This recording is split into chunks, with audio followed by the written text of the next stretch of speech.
200 কোটি টাকা দুর্নীতি করছে ওনার একটু ইয়া করলে বলা যে 200 কোটি টাকা দুর্নীতি করার পরে হান্নান এটার বিরোধিতা করছে, তার জন্য আমার হাজব্যান্ডে সাসপেন্ড করা হয়েছে, চাকরি থেকে ডিসমিস করা হয়েছে, সব কিছুই করা হয়েছে। এখন কালকে আমার হেড অফিসে আসছিল একটা আবেদন জমা দেওয়ার জন্য, স্যারেরাই বলছে আসার জন্য।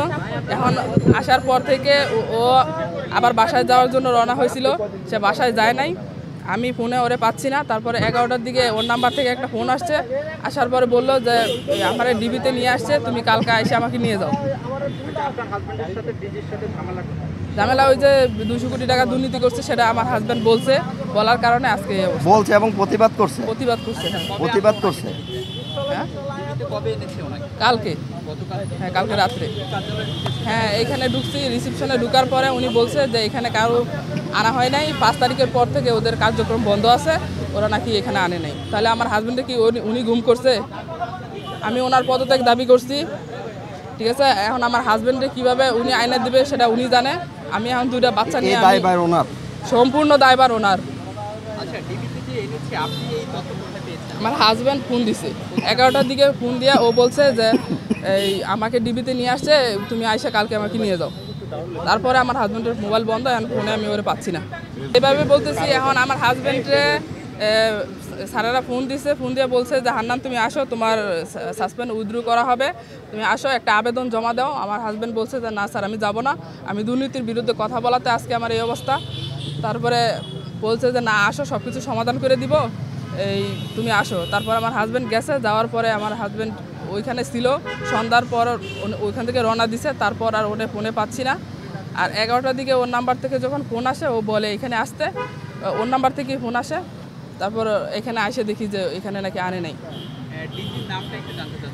ব্রিগেডিয়ার জেনারেল মাইনুদ্দিন, হ্যাঁ হ্যাঁ উনি এই জায়গায় 2 বছর থাকবে।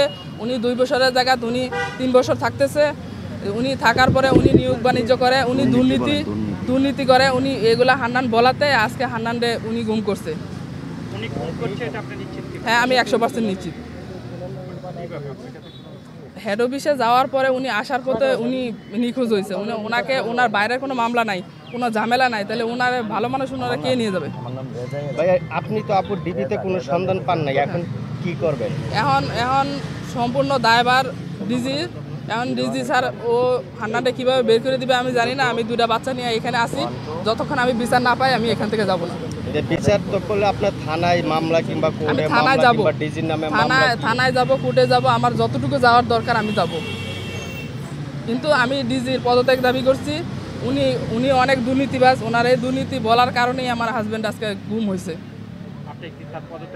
হ্যাঁ হ্যাঁ আমি ওনার পদত্যাগ চাচ্ছি, সাথে ওর বিচার চাচ্ছি, ঠিক আছে। তারপর আমার হাজব্যান্ডের চাকরি থেকে বরখাস্ত করা হয়েছে। আমার হাজব্যান্ডের পুনরায় চাকরি চাইতেছি। আমার যতটুকু হ্যারাস করছে আমার সব কিছুর জানাইতেছি। আমি এখন পর্যন্ত আমি পাই না। এই জায়গায় আসছে, এখানে আসার পরেও বলতেছে যে না ওরা কিছু জানে না। 5 তারিখের পর থেকে নাকি এই বলে ওনাদের কার্যক্রম সব বন্ধ আছে। আমার নাম ফাতেমা খন্দকার নৌরিন, আর আমার এই যে 2 জন বাচ্চা। ইন্সপেক্টর, আমার পিএন নাম্বার 8234। দীর্ঘ 13 বছর হান্নান আমার বেসম্যান। আমি অফিসার র্যাঙ্কে ঢুকছি, ও ফায়ার ফাইটারে ঢুকছে।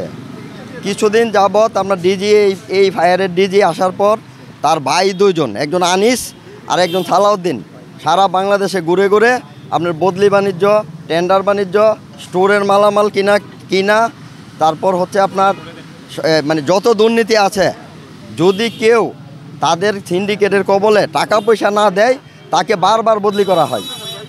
আমাকে 2 বছর 10 মাসের মধ্যে আমাকে 5 বার বদলি করছে। আমাকে 2 বছর 10 মাসের মধ্যে 5 বার বদলি করেছে। এই আবেদনটা আমি মহাপরিচালক মহোদয়কে দিয়েছি বিবেচনা করার জন্য, পূর্ণ বিবেচনা করার জন্য।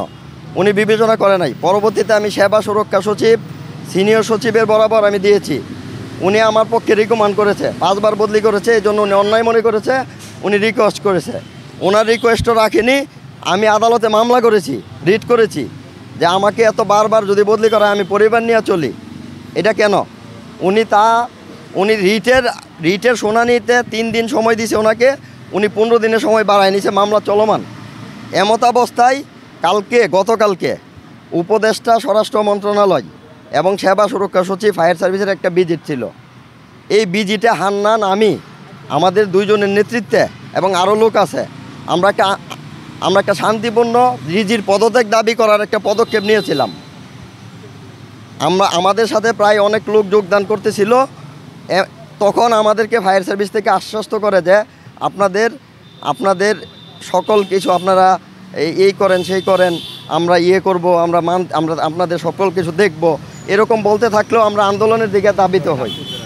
এক সময় শুনতে পাই উনি ডিজিএফআই, এনএসআই, তারপর হচ্ছে যত গোয়েন্দা সংস্থা আছে তাদেরকে, সেনাবাহিনী তাদের কাছে ইনফরমেশন দেয় যে আমরা সন্ত্রাস বাহিনী, আমরা এই করতে পারি সেই করতে পারি, এই জন্য সব কিছু মোতায়েন করে ফায়ার সার্ভিসে। মোতায়েন করার পর আমরা আর ভয়ভীতিতে যাই না আন্দোলনে। গতকালকে হান্নান হেড অফিসে আসে। হেড অফিসে আসার পর আমার সাথে ছিল। যখন বিকাল 5টা বাজে ওর কাজ শেষ, আমার কাজ শেষ, আমি ওরে বিদায় দিলাম যে ঠিক আছে তুমি যাও মিরপুরে, তোমার বাসায় যাও, আমি আমার বাসায় যাই। 5টা 6টার পর থেকে আমি ওরে আবার দ্বিতীয়বার ফোন দিচ্ছি, ওরে আর পাচ্ছি না। আমি 100 বার ফোন দেওয়ার পরও ওর নাম্বার যখন ঢোকে না, পরে ওর ওয়াইফ আমার নাম্বার কোথায় থেকে ম্যানেজ করছে আমি জানি না, আমাকে ফোন দিল যে হান্নানকে খুঁজে পাওয়া যাচ্ছে না, ডিবির পরিচয়ে হান্নানকে তুলে নেওয়া হয়েছে।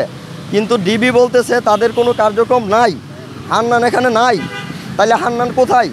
এই মহাপরিচালক ব্রিগেডিয়ার জেনারেল মোহাম্মদ মাইনুদ্দিন হান্নানকে গুম করেছে এবং হান্নানের সাথে সাথে আমাকে গুম করার প্রক্রিয়া চলছে। আমার মামলা একটা চলছে, আমি আরেকটা মামলা দেওয়ার জন্য হাইকোর্টে যাচ্ছি। এখন বাঁচতে হবে ভাই, বাঁচতে হবে, আগে জীবন বাঁচাইতে হবে। এখন আমাদের জীবন হুমকির সম্মুখীন, উনি দুর্নীতি করবে এটা আমরা বললে যদি আমাদের জীবন যদি ঝুঁকির মধ্যে পড়ে যায়, আমরা কোন স্বাধীন দেশে বসবাস করি? আমি একজন মুক্তিযোদ্ধার সন্তান, উনি আমার নামে পত্রিকায় রিপোর্ট করাইছে আমি ভুয়া মুক্তিযোদ্ধার সন্তান। এখন আমি আপনাদের মাধ্যমে সকল দেশবাসী, প্রধান উপদেষ্টা, স্বরাষ্ট্রমন্ত্রী উপদেষ্টা মহোদয়, সিনিয়র সচিব, সেনাবাহিনী প্রধানের কাছে জোর দাবি, এই জালেমের কাছ থেকে আমাদেরকে রক্ষা করেন, নতুবা গুম হওয়া শুরু হয়েছে। মৃত্যুর এই যে আয়নাগর এই ডিজি স্থাপন করেছিল, তখন উনি হচ্ছে ডিজিএফআইয়ের উপপরিচালক প্রশাসন 1 ছিল, ওনার নেতৃত্বে আয়নাগর স্থাপন হয়। আমরা এর প্রতিকার চাই, এই ডিজির অপসারণ চাই। ভাইয়েরা আমার, আপনারা সাংবাদিক, আপনাদের মাধ্যমে যদি আমাদের উপকার হয়, আজীবন আমাদের পরিবার 16,000 ফায়ার ফাইটার সার্ভিসের সদস্যবৃন্দ আপনাদের কাছে চিরঋণী থাকবো। আপনারা সত্যটাকে তুলে ধরেন, আর আপনারা এই ফায়ার ডিজির অপসারণে আমাদেরকে সাহায্য করেন। ধন্যবাদ সবাইকে।